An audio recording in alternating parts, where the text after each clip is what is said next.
Maria Helena é socióloga de formação, professora aposentada da Unicamp, atualmente é presidente do Conselho Nacional de Educação, o CNE, e é presidente da ABEV, a Associação Brasileira de Avaliação Educacional, e também embaixadora do PISA para as escolas do Brasil e consultora educacional. Ela vai estar aqui hoje falando um pouquinho com a gente sobre esse novo ensino médio, desbravando um pouquinho desse tema. Então, aproveitem bastante esse espaço, coloquem aqui no chat todas as dúvidas que vocês tiverem.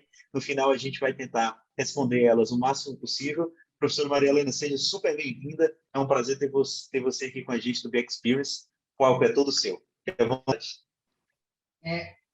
Bem, olá, pessoal. Boa tarde. É um prazer estar aqui com vocês. Agradeço muito o convite do Lucas, do Zé Lucas, da Be Education, para estar aqui tratando de um assunto que é, enfim, meio complicado, que é um novo ensino médio, como implementar um novo ensino médio, por que um novo ensino médio, enfim. Eu trouxe uma apresentação em PowerPoint. Eu não gosto de apresentação em PowerPoint, eu prefiro 1000 vezes perguntas e respostas, um debate mais vivo.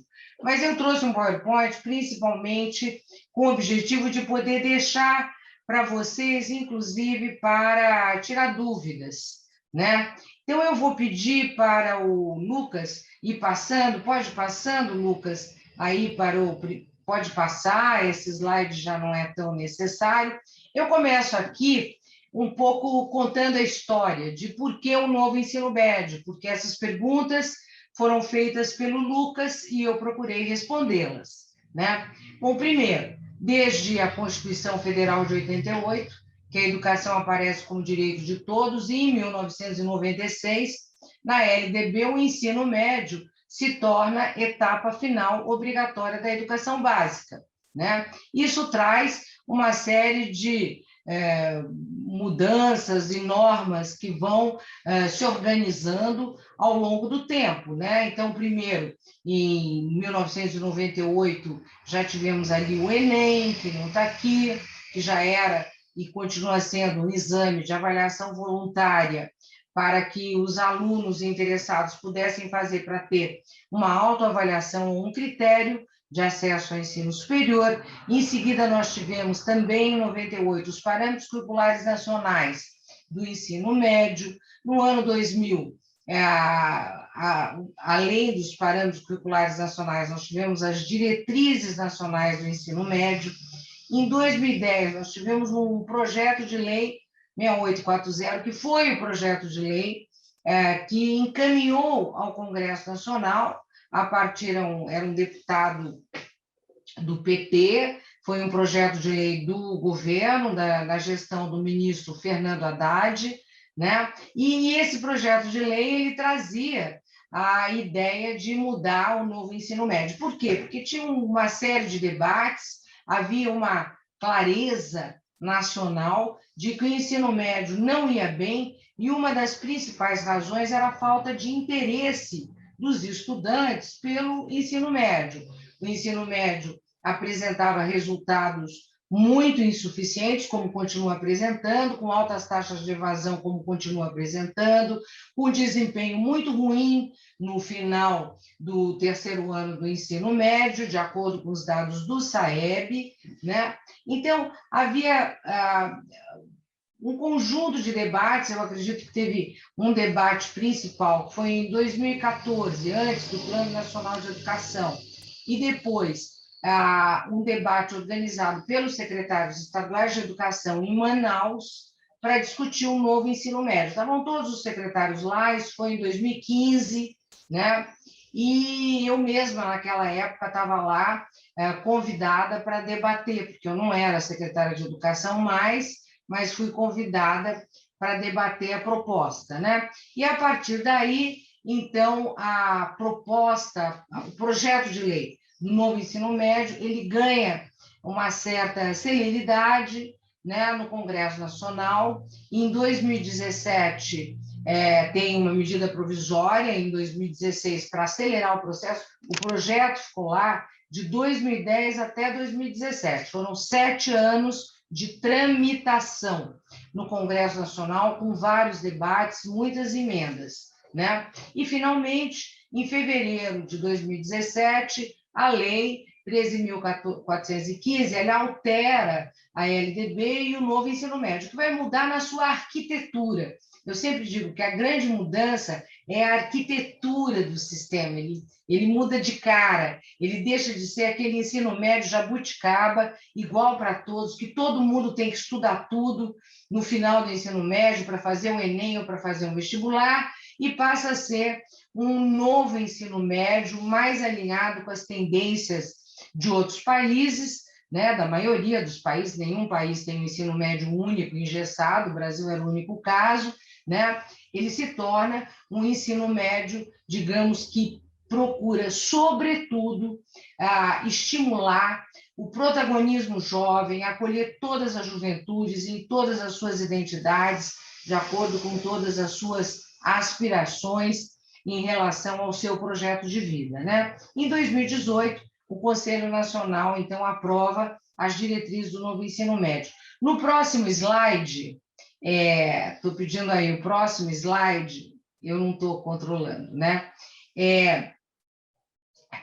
Eu trago aqui a ideia que está presente no novo ensino médio e na educação básica como um todo, a partir da Base Nacional Comum Curricular, aprovada a parte de educação infantil e ensino fundamental no final de 2017 e do ensino médio no final de 2018. Qual é a novidade? Primeiro, um novo conceito. É um novo conceito, é um conceito quase que eu costumo dizer de competências híbridas. Não há uma dissociação entre competências cognitivas e socioemocionais, quer dizer, as 10 grandes competências da BNCC, elas enfatizam os conhecimentos, as habilidades, atitudes e valores e tratam de compreender a escola como um espaço de desenvolvimento integral da pessoa, né, de todos os estudantes, construção de projetos de vida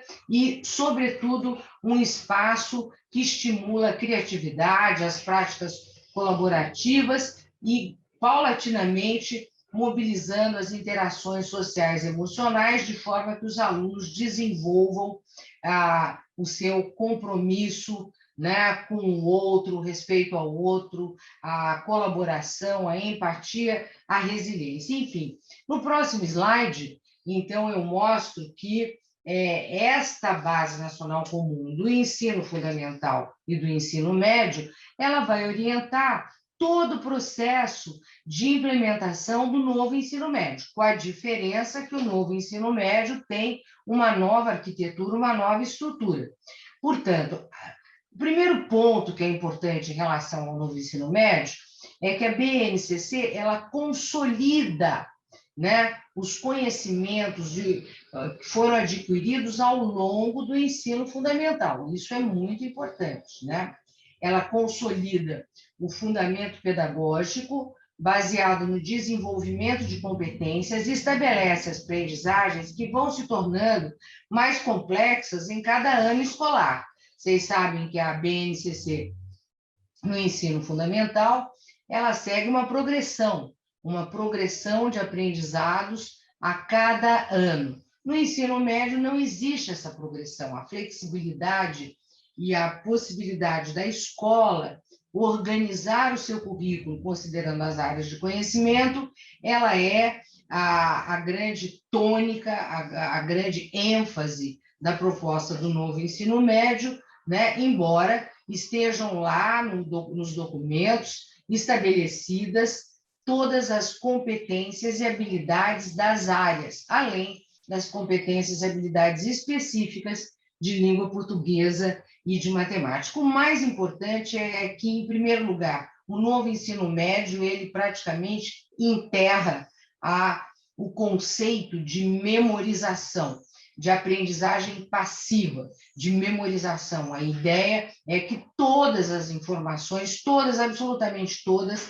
estejam presentes em todas as provas de avaliação, exames e tudo mais, porque não se trata de cobrar memorização dos estudantes, né? O grande desafio é a mobilização dos conhecimentos, habilidades, atitudes e valores, de tal modo que o aluno se aproprie desses conhecimentos e habilidades para poder transferir, criar e aplicar conhecimentos e capacidades em outros contextos. Ou seja, o novo ensino médio busca preparar o jovem para o mundo da vida, né? Então, como é que eu, por exemplo, vamos pegar aí o exemplo da pandemia, que é o mais recente que está na cabeça de todo mundo, né? Alguém estava preparado para a pandemia? Não, né? Ninguém. Alguém esperava a pandemia? Não, né? E o que aconteceu com a pandemia? Quer dizer,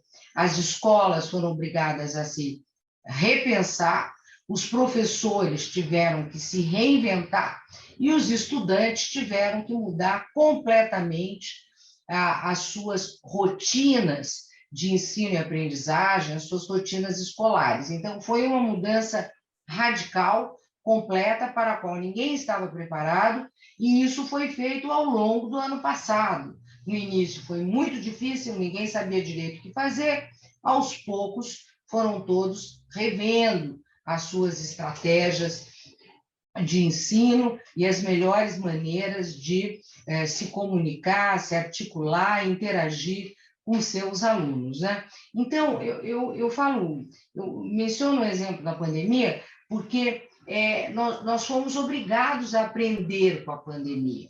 E um estudante também foi obrigado. Hoje você vê uma criança pequena, ela está de máscara em todos os lugares, ela já sabe por que ela tem que usar máscara, sabe por que tem que usar. Vejo criança de 4 anos, 3 anos, andando de máscara, 5 anos, né? Chega, já vai lavar a mão e tudo mais. Então, eles aprenderam hábitos e sabem por que eles devem mudar de comportamento e de atitude. Eles sabem os motivos, as razões, né? Eles já conseguem explicar. A mesma coisa em relação a determinados fenômenos. Não é possível a um professor explicar um fenômeno, por exemplo, como meio ambiente, né? Tratando apenas de química, matemática, física, biologia. Ele tem que tratar de geografia, de história, de filosofia, enfim, sociologia, né? Ou seja, todos os conhecimentos estão envolvidos nesses grandes fenômenos que atualmente afetam a humanidade, né? E o novo ensino médio ele tem este propósito, né? O propósito de principalmente favorecer o aprendizado para que a criança, o jovem, se aproprie desses conhecimentos e habilidades para aprender a aplicar os conhecimentos e resolver problemas em contextos dentro ou fora da escola. O próximo slide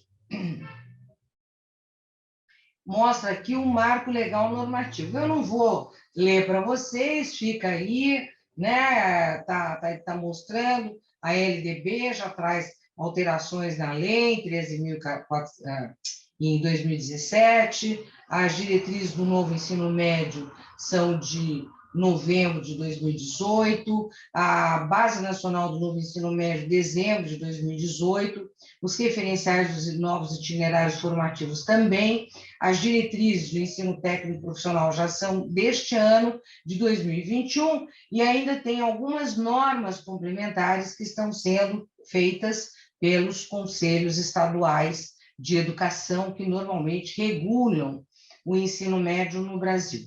O próximo slide mostra que aqui, na verdade, é um retrato simplificado, né, do que são os 4 grandes pilares do novo ensino médio, né? Esse retrato, ele mostra que a flexibilização e a diversificação é a possibilidade do aluno, desde o primeiro ano do ensino médio, já começar a fazer o seu projeto de vida ao lado da formação geral básica, que é obrigatória para todos, e, ao mesmo tempo, ir se preparando para o futuro a partir de metodologias de aprendizagem que estimulam o protagonismo jovem, principalmente metodologias ativas, ensino por projetos, interações, tudo mais.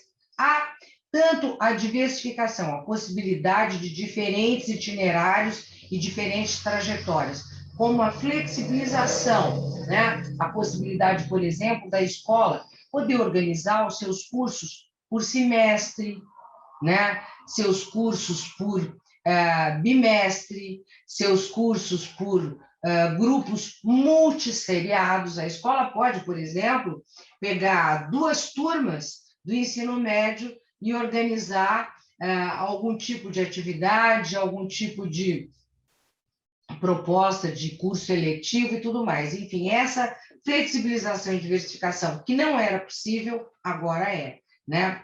A articulação com o ensino técnico profissional. Pela primeira vez, o ensino médio permite que o estudante, não só que ele desenvolva alguns módulos de ensino técnico profissional durante o ensino médio, né? Então, isso é possível. O aluno pode optar por desenvolver aprofundamento acadêmico. O objetivo dele é ingressar na universidade. Então, o itinerário que ele fará é um itinerário de aprofundamento acadêmico em diferentes áreas. No entanto, esse itinerário de aprofundamento acadêmico, ele pode ser enriquecido com um módulo, por exemplo, de técnico em TI, um módulo de um semestre, por exemplo, né? Pode ser enriquecido com um módulo de empreendedorismo, de qualificação, para ele entender o que é empreender, ou para ele entender como é que eu posso usar as principais ferramentas de tecnologia e informática, né? Enfim, isso é possível, independente do itinerário que o aluno escolha, né?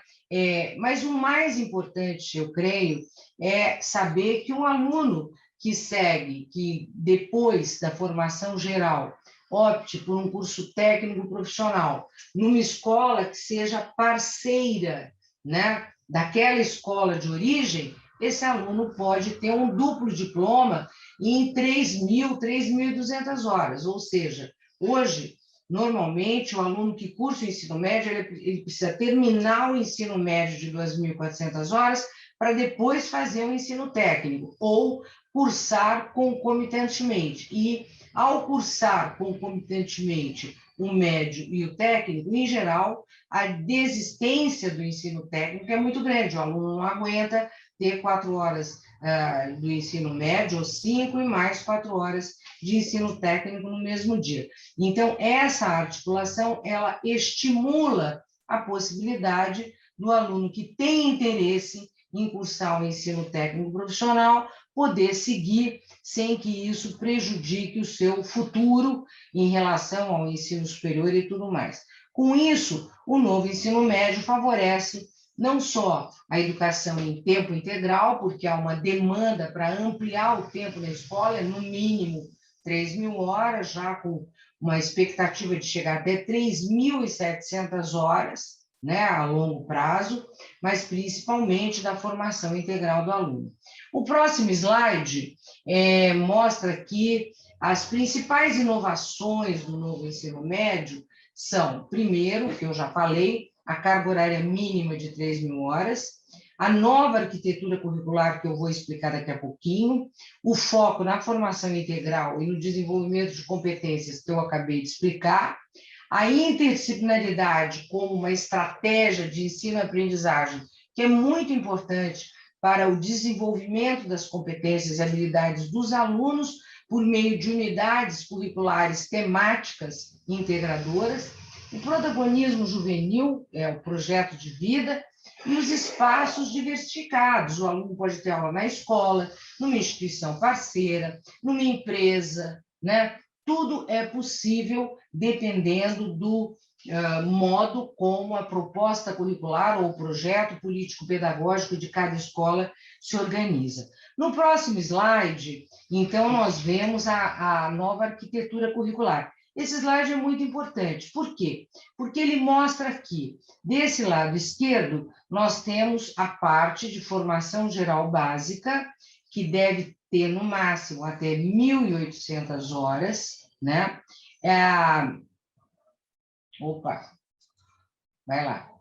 Então, nós temos linguagens, matemática, ciências da natureza e ciências humanas. São as 4 áreas do conhecimento e todos os componentes curriculares precisam ser oferecidos. os da área de linguagem, da área de ciências da natureza e de ciências humanas. Então, quando nós estamos falando aqui da parte de formação geral básica, nós nos referimos a todos os componentes de ciências humanas, filosofia, sociologia, história, geografia, todos os da natureza, física, química e biologia, a matemática e suas tecnologias, nas linguagens, a língua portuguesa, a arte, a educação física, né, como componentes que devem ser oferecidos nas 1.800 horas, ou seja, nós estamos dizendo, tem uma parte que é comum e obrigatória que todos os estudantes precisam aprender, né? Então, esta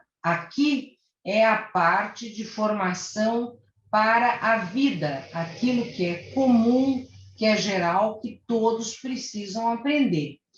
Aqui nós temos o projeto de vida. O projeto de vida já compõe os itinerários formativos, né? Desde o início, o projeto de vida ele está presente nos 3 anos do novo ensino médio, né? E aqui nós temos as trilhas, que podem ser várias trilhas, né? Aqui nós temos trilha 1, trilha 2, trilha 3, trilha 4, mas pode ter trilha 5, trilha 6, lembrando que as trilhas podem ser por área do conhecimento, como elas podem ser trilhas integradas, que são as mais interessantes. Eu posso ter uma trilha, por exemplo, de STEM, né, que é ciência, tecnologia, engenharia e matemática, como posso ter uma trilha ligada à área de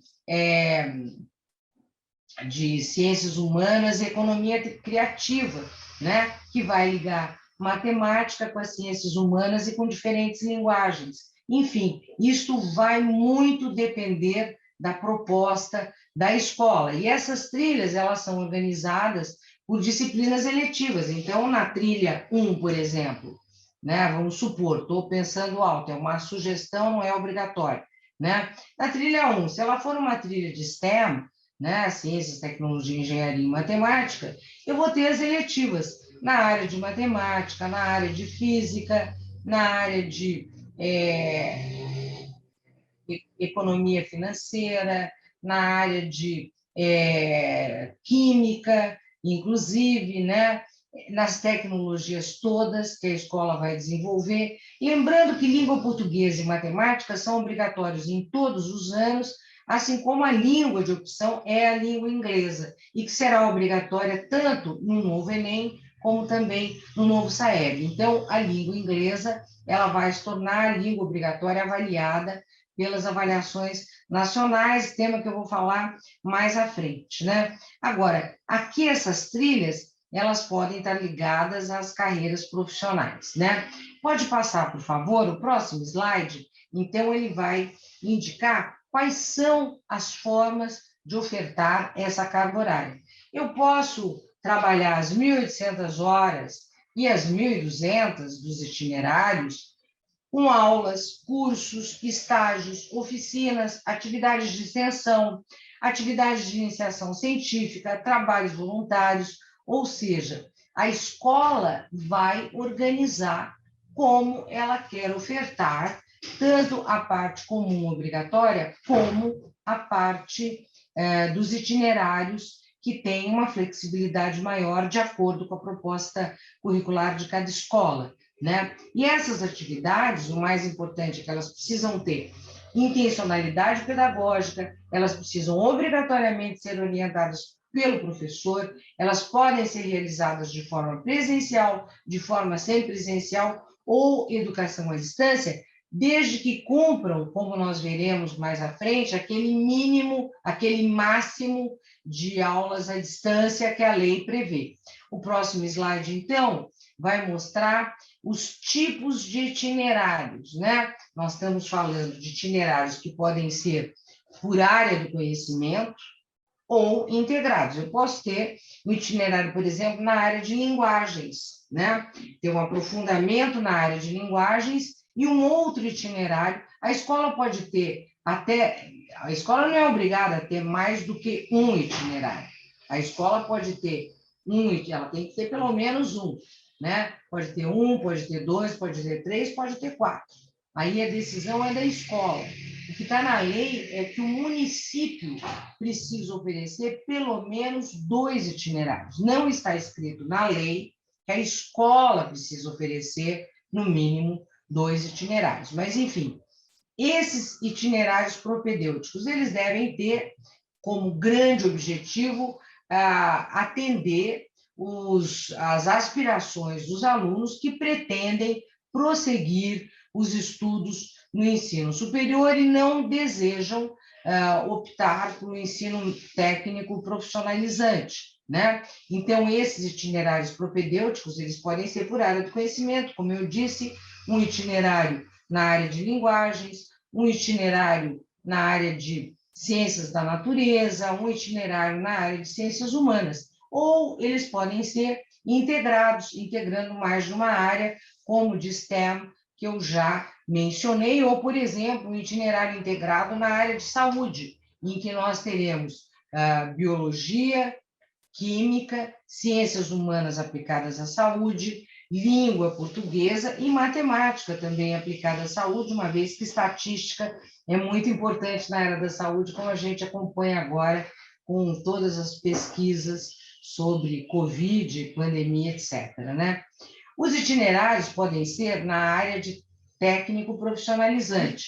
Então, tanto eu posso ter um curso técnico, que, em geral, tem 1.200 horas, e esse curso técnico pode ser oferecido dentro da escola ou com uma escola parceira. Eu posso, por exemplo, ter uma parceria com uma escola do Senai, com o Instituto Técnico Federal, por exemplo, né? Ou com uma escola técnica profissional privada, né? Para oferecer um técnico profissionalizante para um aluno que tem opção. Então, esse aluno ele terá 1.800 horas de formação geral na escola de origem da sua matrícula e o curso técnico profissional em outra escola. Mas o que é mais interessante, me parece, é a possibilidade de qualificação profissional, como eu mencionei no começo, ou seja, alunos que têm a possibilidade de ter cursos nas áreas de aprofundamento acadêmico e que possam, nessas eletivas de aprofundamento acadêmico,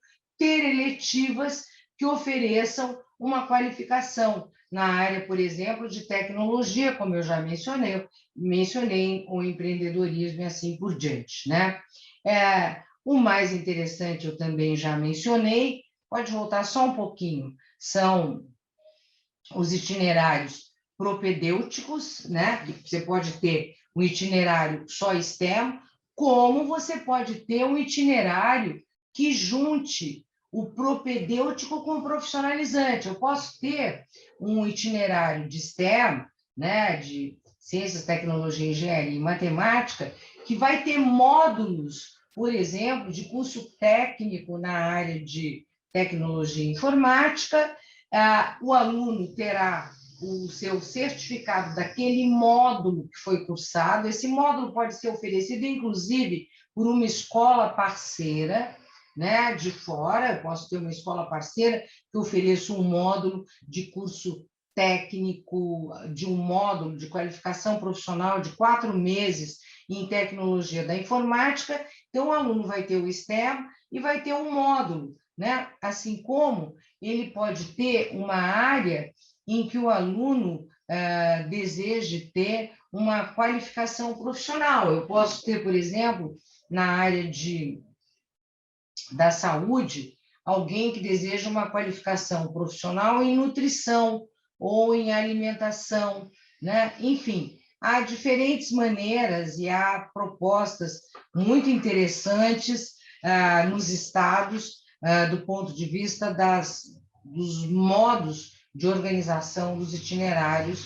né? Que são compostos por trilhas ou que são compostos por eletivas e diferentes atividades. O itinerário não é uma disciplina eletiva, o itinerário é um conjunto de disciplinas, o itinerário tem começo, meio e fim. Então, se eu defino o itinerário de STEM, eu tenho que saber, por exemplo, todas as disciplinas que deverão compor aquele itinerário e assim por diante. No próximo slide, agora sim, por favor, né, nós temos lá, então, os eixos estruturantes dos itinerários. E esses eixos, eles são transversais, como vocês podem observar, né? A investigação científica, ela deve estar presente em todas as áreas do conhecimento e nos itinerários todos, assim como, inclusive, na parte de formação geral. É importante despertar o aluno, ensinar o aluno a pensar, saber como é que ele resolve um problema e como ele pode desenvolver um projeto de pesquisa, né? Os processos criativos, né, são muito importantes, uma vez que toda a área de arte, por exemplo, de linguagens, de literatura, ela é muito assim sensível a processos criativos que também estão presentes em outras áreas das tecnologias, né? A área de linguagens, ela é extremamente flexível e aberta para módulos criativos, como, por exemplo, ter lá um módulo que pode ser até profissionalizante de, como é que eles chamam? De mídia social, qualquer coisa assim, que, em geral, é um projeto que os jovens gostam muito, né? Mediação e intervenção sociocultural, a mesma coisa. Esse é um eixo estruturante que deve ser muito forte em qualquer projeto de propedêutico, de aprofundamento acadêmico na área de ciências humanas, né? Toda a área de ciências humanas, ela é tremendamente influenciada por questões socioculturais e por uma mediação sociocultural muito forte, assim como a área das linguagens todas, né? E o empreendedorismo, que aparentemente, de acordo com todos os estudos, está presente hoje praticamente em todas as áreas e atividades do mundo do trabalho, né? Uma vez que os empregos tradicionais estão passando por mudanças fortíssimas e o empreendedorismo tem se revelado uma estratégia importante para o desenvolvimento futuro pessoal, né? O próximo slide mostra aqui, é uma informação que, no caso de educação à distância, nós podemos ter até 20% da carga horária total, de preferência nos itinerários formativos, e até 30% no ensino médio noturno. Lembrando sempre que a educação à distância necessariamente precisa garantir a presença do docente na escola para acompanhamento de todas as atividades realizadas à distância. O próximo slide mostra aqui as parcerias entre as diferentes instituições de ensino e outras organizações, elas devem ser credenciadas pelo sistema de ensino. Vamos supor que a escola, aí onde vocês trabalham, opte por oferecer um curso de tecnologia informática, um módulo de um semestre. Para oferecer esse curso, a escola de vocês precisa apresentar essa proposta no itinerário formativo da escola e o Conselho Estadual de Educação vai credenciar aquela instituição que está oferecendo na sua escola, na escola onde vocês atuam, né? Está oferecendo esse módulo. Ou, se a escola optar por oferecer um curso, um itinerário técnico profissional, uma escola do Senai, essa escola do Senai também deverá ser credenciada pelo sistema de ensino, no caso, pelo Conselho Estadual de Educação, né? As atividades, elas podem ser realizadas tanto por meio de parcerias, né? Essas parcerias, como eu já disse, elas são muito abrangentes e muito flexíveis, podem estar, por exemplo, vocês podem ter parceria com uma universidade, né? Eu já tenho informação que o currículo do novo ensino médio do estado de Santa Catarina, como também o currículo do novo ensino médio do estado de São Paulo, eles já prevêem inúmeras parcerias. O de Santa Catarina prevê parceria, inclusive, com as universidades de Santa Catarina, com as universidades públicas e com as universidades comunitárias, para a realização de diferentes atividades, oficinas, né? Até para a realização de de projetos de extensão, de iniciação científica.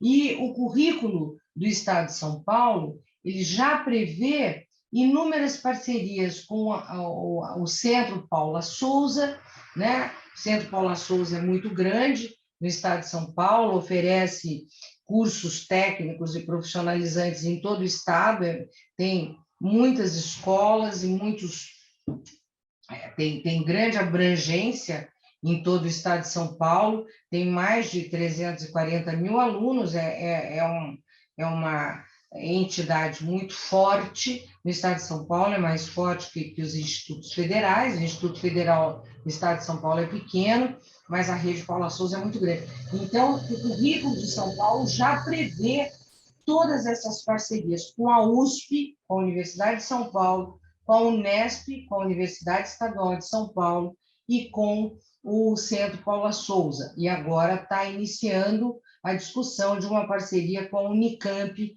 né? Enfim, universidades que estão presentes em todo o estado, assim como escolas técnico-profissionais presentes em todo o estado, né?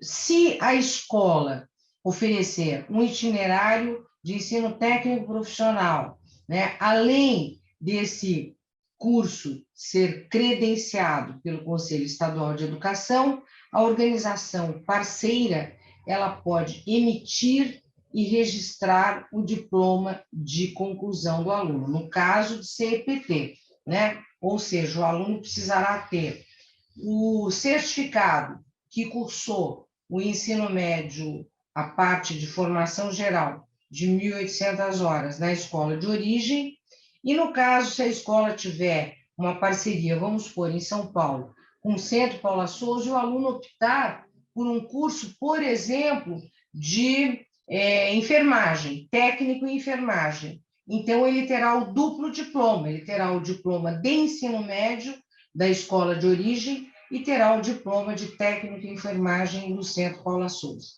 No próximo slide, nós veremos que essa certificação, que eu acabei de explicar agora, ela está detalhada aqui. A escola de origem emite o certificado de conclusão do ensino médio do aluno, a organização parceira, o certificado dos cursos sob a sua responsabilidade, e no caso da habilitação técnica, a organização parceira registra os diplomas de conclusão válidos apenas com a apresentação do certificado de conclusão do ensino médio, ou seja, se o aluno fizer um curso técnico em microeletrônica no Senai, né, e estiver cursando o ensino médio na escola parceira, ele vai precisar do diploma da escola de ensino médio, além do diploma do Senai, senão um dos diplomas não terá validade, né? Ou nenhum dos dois terá validade.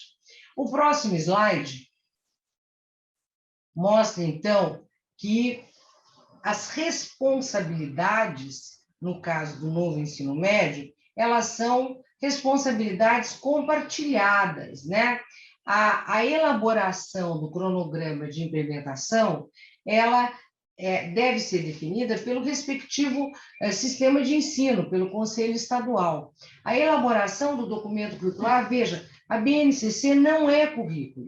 A BNCC é uma referência nacional normativa para que os sistemas de ensino traduzam essa referência nacional do ponto de vista pedagógico para se transformar em currículo. Então, eu tenho lá, a BNCC é onde nós queremos chegar, é uma bússola, tá certo? Agora, o currículo é o currículo estadual, o currículo municipal, o currículo da escola, né? Então, quem elabora o documento curricular, né, é a Secretaria Estadual de Educação e as instituições privadas de cada sistema de ensino, sempre respeitando a autonomia das instituições e das redes em regime de colaboração, né? Então, por exemplo, eu vi que aí tem bastante gente de Minas Gerais, né? Minas ainda não aprovou o currículo do novo ensino médio, tá na reta final, se não me engano, a não ser que tenha aprovado agora, porque até recentemente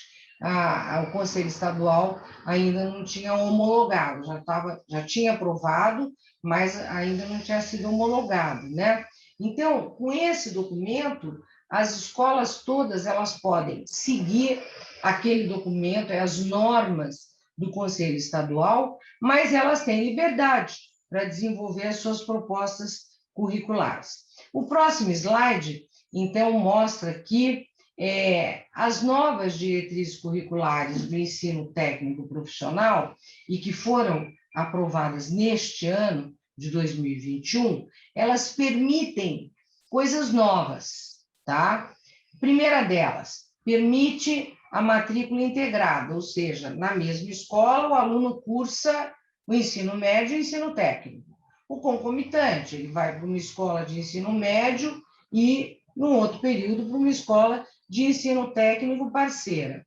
O concomitante intercomplementar, esse vermelhinho aqui é o mais novo de tudo, né? Significa o seguinte, ela é desenvolvida em distintas instituições e redes de ensino, mas integrada no conteúdo. Isso está acontecendo em São Paulo. São Paulo está fazendo parceria com escolas da rede Paula Souza, né, de tal forma que há um projeto unificado, um projeto pedagógico unificado entre a escola do Centro Paula Souza, que é parceira das escolas estaduais num determinado território. Então, por exemplo, São Paulo é muito grande, está com 49 milhões e meio de habitantes, quase 50 milhões de habitantes, de acordo com a última previsão do IBGE, né? Mas só, assim, a Grande São Paulo tem 23 milhões de habitantes, é enorme, é maior até, acho que, do que o estado de Minas Gerais, se não me engano,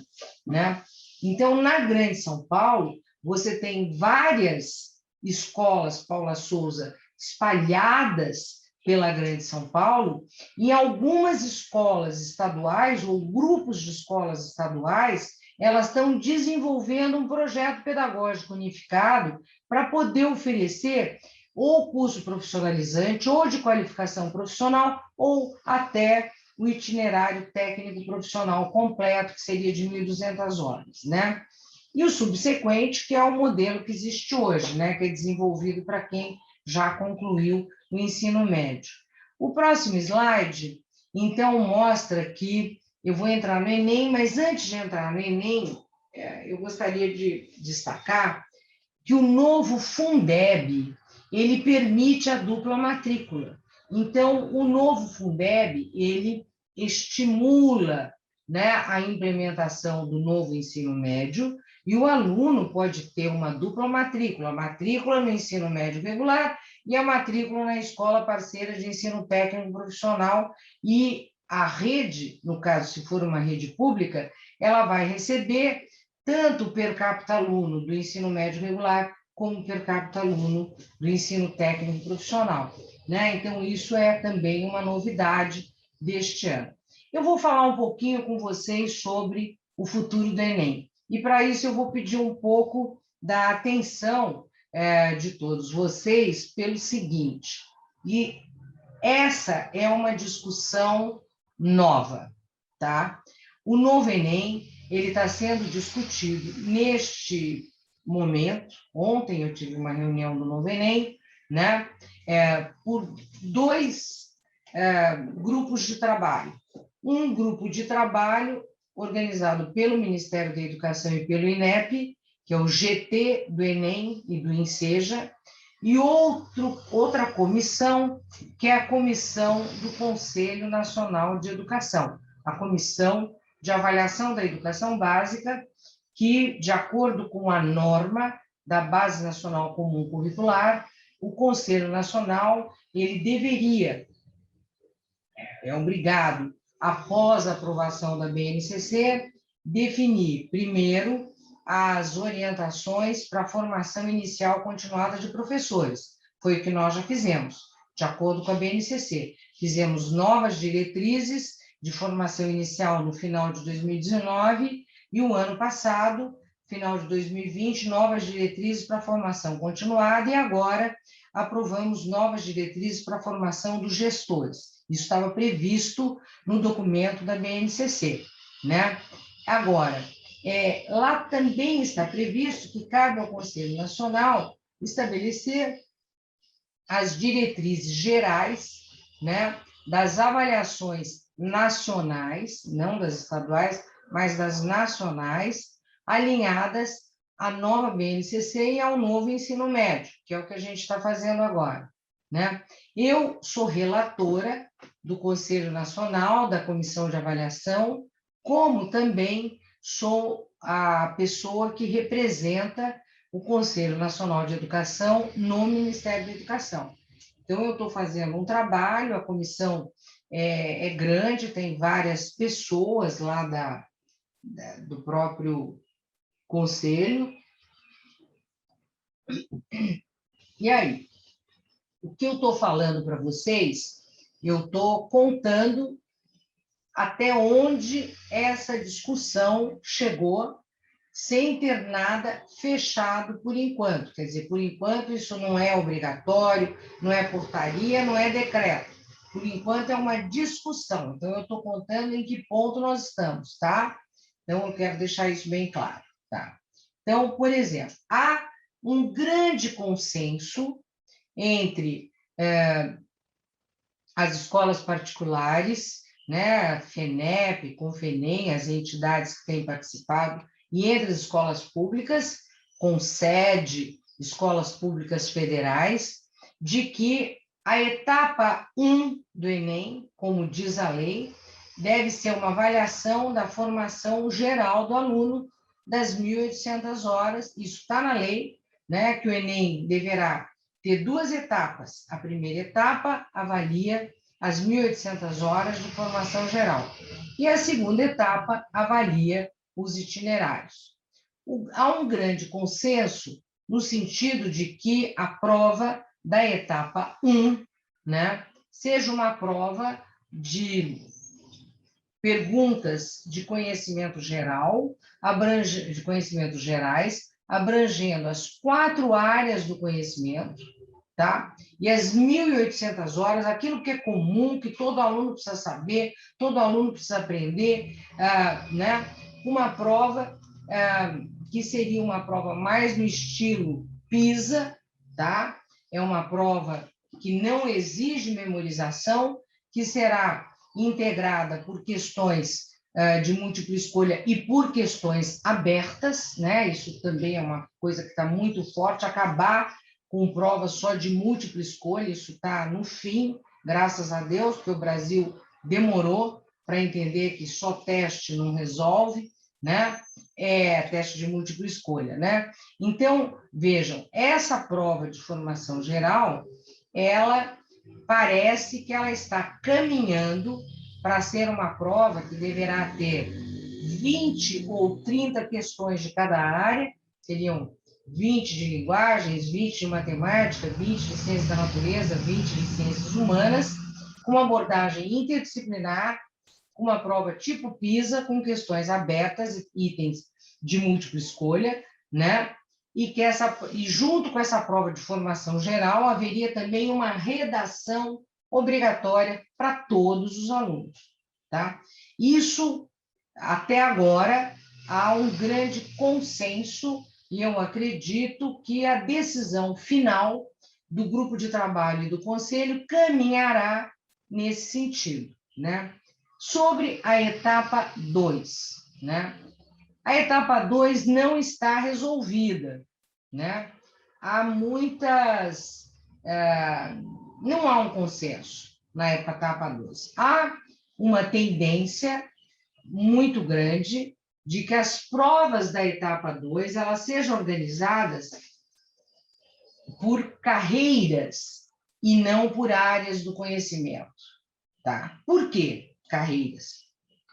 Porque na hora que eu penso em carreira, isso certamente pode estar alinhado a um dos itinerários que o aluno escolheu. Então, vamos supor, um aluno que queira ingressar na área de saúde e biologia, ele faria provas na segunda etapa de biologia, de química, de língua portuguesa, matemática aplicada à saúde, ciências humanas aplicadas à saúde e inglês, né?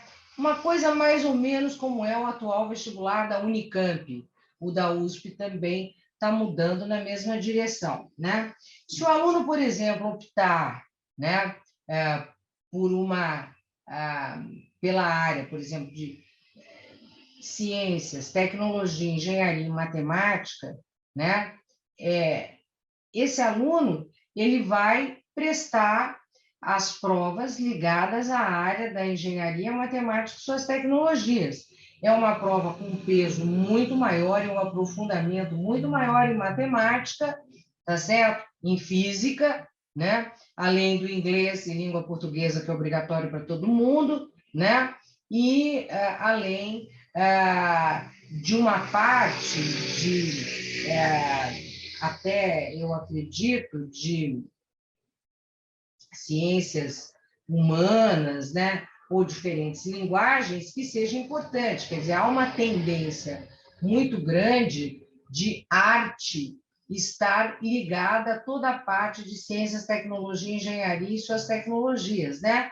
A arte está muito presente nesses itinerários cada vez mais. Então, aí vai depender. Agora, tudo isso precisa ser dialogado, combinado e conversado com as universidades, né? Que, por enquanto, essa discussão não chegou junto às universidades que usam os resultados do SISU, por exemplo, né? De toda forma, por exemplo, se o aluno optar por uma área de humanas, né? Então, vamos lá, o aluno que for para a área de história, geografia, filosofia, sociologia, literatura, né? Pedagogia, ele poderá ir. O aluno poderá optar ainda, talvez, por uma área de ciências sociais aplicadas, né? Que é uma ideia que surgiu. Então, é um aluno que quer ingressar, por exemplo, em economia, direito, né? Ou até ciências sociais mesmo, né? Porque ciências sociais ela tem uma abordagem, uma intersecção muito grande com economia, com o uso de metodologias quantitativas cada vez mais, né? Enfim, essa é a parte que está em discussão. De qualquer forma, os alunos serão obrigados a fazer a etapa 1 e a etapa 2. Agora, nós não sabemos como as universidades vão usar os resultados, porque hoje, quem define o uso dos resultados do Enem é a universidade, não é o MEC, né? O MEC, ele tem lá a plataforma do SISU, mas a universidade é que define a distribuição dos alunos, a nota de corte, o peso e tudo mais. Então, acho que ainda tem mais um slide, por favor. Né? Bom, esse slide é o slide da portaria do MEC. Eu trouxe aqui para vocês verem o que o MEC está pensando em relação ao novo Enem. Né? Ele está pretendendo ter até o final desse ano a elaboração preliminar das matrizes de avaliação das 4 áreas do conhecimento. Eu acho difícil, não tem nada pronto ainda, acho muito difícil que eles consigam, né? Eu acredito que isso só vai acontecer no próximo ano, no começo de 2021, né? 2022, então, eles teriam a validação pedagógica das matrizes e a elaboração da versão final, para chegar no final do próximo ano com a versão do documento básico do Enem, né? Por quê? Porque o ano que vem é o ano 1 de implementação no novo ensino médio. O ano que vem, toda escola deverá obrigatoriamente se adequar ao novo ensino médio, senão essa escola terá problemas, ela poderá ser caçada, ela poderá ser punida pela supervisão de ensino, porque é obrigatório o ano que vem a implementação do novo ensino médio, né? E, finalmente, em 2024, nós temos aqui a aplicação do Enem, conforme as diretrizes do novo ensino médio, né? E cabe ao INEP publicar as matrizes, elaborar as matrizes de avaliação, assim como aplicar as provas de acordo com a BNCC e os itinerários. O próximo slide, eu acho que aqui eu acabei, se não me engano, não, ainda tem. Oba! Venceu o meu tempo? Fica à vontade, professora. Temos as 3 horas aqui, mas fica à vontade, tá? Mas aqui é só para lembrar que, para avaliar a BNCC, nós precisamos fazer um grande esforço de mudança nas avaliações nacionais, né? Como é que eu vou avaliar as competências gerais específicas da BNCC? Como eu vou avaliar a resolução de problemas complexos, a capacidade de argumentação dos estudantes, a criatividade? Como é que eu vou desenvolver e aplicar o uso das novas tecnologias nos processos avaliativos? Como é que eu vou avaliar o autoconhecimento, a empatia, né? A autorresponsabilização de cada aluno, né? Como é que eu vou avaliar os projetos de vida? Então, vejam, a avaliação de competências da BNCC é uma tarefa de grande complexidade que está mobilizando os especialistas de todo o Brasil em vários debates. Eu participo de debate o dia inteiro e não sei que horas eu vou escrever meu parecer, porque eu não paro de falar e eu preciso parar para poder escrever e não dá tempo. Bom, o próximo slide, então, encerra, né, dizendo que o maior desafio, na verdade, da implementação do novo ensino médio, tendo o currículo definido pela escola ou pelo Conselho Estadual, o novo Enem, que depende do MEC e do Conselho Nacional, né, que é muito importante, mas, para mim, o mais importante é a formação dos professores, né? A formação dos professores, a formação continuada dos professores para poder trabalhar essa nova proposta, ela é essencial. Eu vou ficando por aqui, eu acho que eu terminei, né? Muito obrigada, porque eu tenho reunião do conselho já já. Tem alguma pergunta que é muito importante?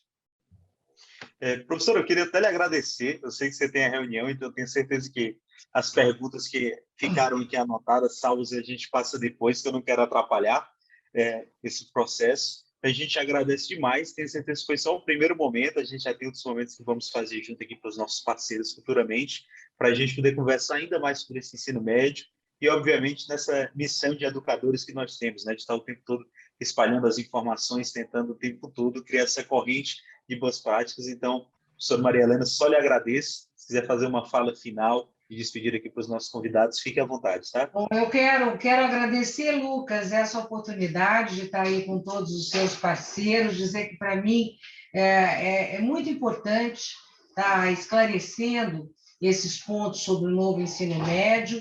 Eu fui presidente do comitê gestor do novo ensino médio da BNCC, no Ministério da Educação, depois fui relatora lá no Conselho. Então, esse é um assunto que eu discuto desde 2011, quando nós começamos a discutir as propostas de mudança no novo ensino médio. Há uma clareza para todos os educadores que o ensino médio atual ele não é atraente para os alunos, quer dizer, o ensino médio que apenas 20% dos alunos que concluem o ensino médio brasileiro vão para o ensino superior. Ou seja, 80% vai para onde? Né?